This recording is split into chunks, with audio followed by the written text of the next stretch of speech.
ચીને વધુ 90 atomic war heads high ઓપરેશનના એલર્ટ પર મૂકી દીધા છે। વિશ્વભરમાં પરમાણુ શસ્ત્રોનો જથ્થો વધતો જાય છે। ચીને તેના શસ્ત્રાગારમાં વધુ 90 પરમાણુ શસ્ત્રો ઉમેર્યા છે। તેટલું જ નહીં, પરંતુ તેણે તેના ન્યુક્લિયર ફોર્સને હાઈ એલર્ટ ઉપર મૂકી દીધું છે। ભારતે પણ તેના માત્ર 172 પરમાણુ શસ્ત્રોનો જથ્થો વધારવાની શરૂઆત ક્યારની કરી દીધી છે। સ્ટોકહોમ ઇન્ટરનેશનલ પીસી રિસર્ચ ઇન્સ્ટિટ્યૂટે ગઈકાલે આ માહિતી આપતા જણાવી દીધું છે કે 2024ના પ્રારંભમાં દુનિયાના 9 દેશો રશિયા, અમેરિકા, ચીન, ફ્રાન્સ, યુકે, ભારત, પાકિસ્તાન, ઉત્તર કોરિયા અને ઇઝરાયલ પાસે મળી કુલ 12,121 પરમાણુ શસ્ત્રો છે।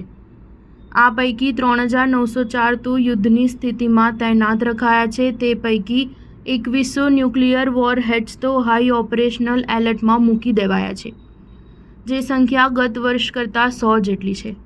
હજી સુધી રશિયા અને અમેરિકાએ જ તેમના પરમાણુ શસ્ત્રોના ટોચકા ધરાવતા પ્રક્ષેપાસ્ત્રો હાઈ એલર્ટ પર મૂકી દીધા છે, પરંતુ હવે ચીને પહેલી જ વખત તેના વધુ 90 એટમિક વોરહેડ્સ હાઈ એલર્ટ પર મૂકી દીધા છે।